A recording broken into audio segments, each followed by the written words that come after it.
የካፋ ዞን የፖለቲካ ፓርቲዎች የጋራ ምክር ቤት ሰብሳቢና የነጻነትና እኩልነት ፓርቲ የክልሉ ሊቀመንበር አቶ ናትናኤል በድሩ የምርጫው ሂደት ላይ ክትትል ሲደረግ እንደነበር ተናግረዋል። እንደ ክልል በአጠቃላይ በስድስቱ ዞኖች ላይ የነበረውን ምርጫ ስንከታተል ነበር።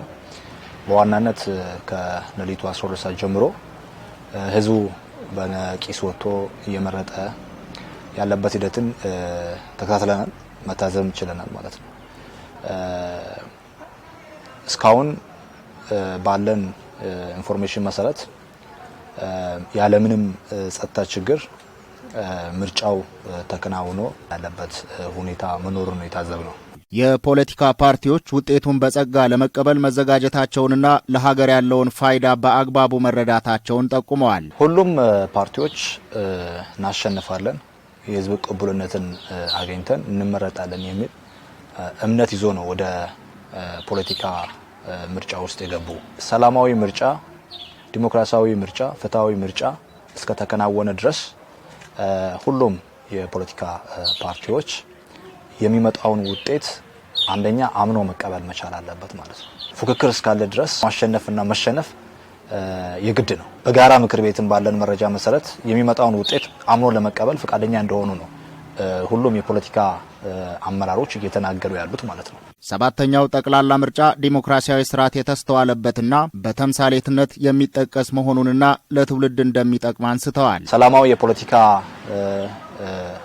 አስተላለፍን ሁሉም እየተቀበሉ ያለበት ሂደት አለ። ይሄ እንደ ውጤት የሚታይ ጭምር ነው ማለት ነው። የአንድ ፓርቲ ማሸነፍ አይደለም፣ የሀገር ማሸነፍ ነው ብለው ነው ሁሉም ፓርቲ የሚያምኑት ማለት ነው። በዚህ ምርጫ ውስጥ አንድ ፓርቲ ሊሸነፍ ይችላል፣ ሌላኛው ፓርቲ ደግሞ ሊያሸንፍ ይችላል።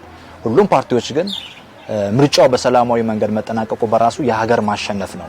ምርጫው በፍትሃዊ መንገድ መጠናቀቁ ራሱ የሀገር ማሸነፍ ነው፣ የኢትዮጵያ ማሸነፍ ነው፣ ኢትዮጵያ መርጣለች የሚል አመለካከትና አቋም ይዞ ነው እየተጠባበቁ ያሉት። ይሄን ሳናደንቅ አናልፍም። በጋራ ምክር ቤቱም እንደ ነጻነትና እኩልነት ፓርቲም ይሄን አመለካከት እጅግ በጣም ነው ምናደንቀው ምንደግፈው። ለሀገረ መንግስት ግንባታ ወሳኝ የሆነው ምርጫ በፍትሃዊ መንገድ መከናወኑን ገልጸው ኢትዮጵያውያን በነጻነት መምረጣቸው ለዚህ መልካም የዲሞክራሲ ስርዓት ግንባታ ሂደት አስተዋጽኦ ከፍተኛ መሆኑን ነው የተናገሩት። ፍትሃዊ፣ ዲሞክራሲያዊ፣ ታማኝ ምርጫ እስከ ተከናወነ ድረስ እንደ ሀገር ብቻ ሳይሆን እንደ ዓለም ተምሳሌት መሆን እንችላለን ማለት ነው። ሀገረ መንግስት መገንባት ያለበት በፍትሃዊና በነጻ በገለልተኛ ምርጫ ነው ብለን እናምናለን ማለት ነው። ከዚህ አንፃር ሁላችንም እንደምናውቀው ወይም እንደተመለከትነው እድሜው ከ18 ዓመት በላይ የሆነ ማንኛውም ኢትዮጵያዊ ዜጋ ወደ የጣቢያዎች ካርድ ወደ ወሰደበት ወደ የምርጫ ጣቢያዎች ሄዶ ያለምንም ጫና ያለምንም በራሱ ፍላጎት ይበጀኛል ያለውን የፖለቲካ ፓርቲ የመረጠበት ሂደት አንዱ ለአፍሪካም ለዓለምም የዲሞክራሲ ስርዓት ልምምድ ውስጥም እንደገና ደግሞ ተምሳሌቱ ውስጥም ነን ብለን እናምናለን። የደቡብ ምዕራብ ኢትዮጵያ ህዝቦች ክልል የፖለቲካ ፓርቲዎች የጋራ ምክር ቤት ስራ አስፈጻሚና የብሔራዊ አንድነት ፓርቲ የክልሉ ስራ አስፈጻሚ መቅደስ መኮንን ህዝቡ በሰላማዊ መንገድ ይበጀኛል የሚለውን መምረጡን በሰጡን አስተያየት ተናግረዋል። እንደ ኢዋፓም ወይም ደግሞ እንደ ኢትዮጵያ ብሔራዊ አንድነት ፓርቲም ምርጫው በሰላምና በጸጥታ ያለምንም ረብሽ ህዝቡ ወጥቶ የራሱ ይሆነኛል የሚለውን ይበጀኛል የሚለውን አካል መርጦ በሰላም መግባት ችሏል ማለት ነው።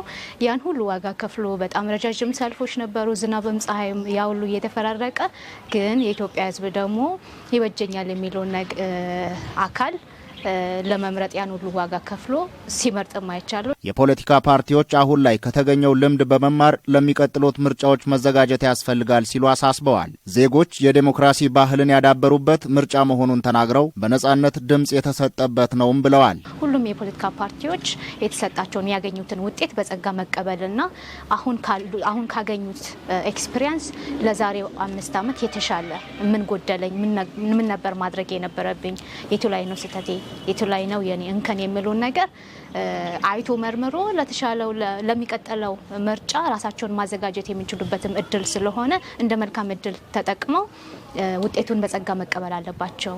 የሰላም ለኢትዮጵያ ጥምረት ፓርቲ አባል አቶ ክፍሌ መሸሻ በበኩላቸው በፓርቲም ይሁን በግለሰብ ደረጃ ውጤቱን ለመቀበል ዝግጁ መሆናቸውንና ለሰላም ቅድሚያ እንደሚሰጡ ጠቁመዋል። እንደ ግለሰብም እንደ ፓርቲም የሚመጣውን ወይም የሚገለጸውን የምርጫ ድምጽ ውጤት ለመቀበል ራሳችንን ዝግጁ አድርገን ነው የምንጠብቀው። የግድ በዚህ ዙር ምርጫ ማሸነፍ አለብኝ ብዬ ለትግል ራስን አላዘጋጅም፣ ፓርቲም ራሱን አዘጋጅም። ስለዚህ በሂደት ብዙ የሚቀረን የትግል አጀንዳ አለኝ ብለን ስለሆነ ራሳችንን ያዘጋጀ ነው የተመሰረት ነው። በዛው ልክ ዛሬ ብንሸነፍ ውጤቱን በጸጋ ተቀብለን ለነገ ራሳችንን ማዘጋጀት ካልሆነ በስተቀር ውጤቱን በጸጋ ለመቀበል ራሳችንን ዝግጁ አድርገን ነው የጠበቅናለ ነው። የዴሞክራሲ ስርዓት ግንባታው በምርጫ አማካኝነት እየተጠናከረ እንደሚቀጥልና ለኢትዮጵያ ጠቃሚ እንደሆነም ገልጸዋል።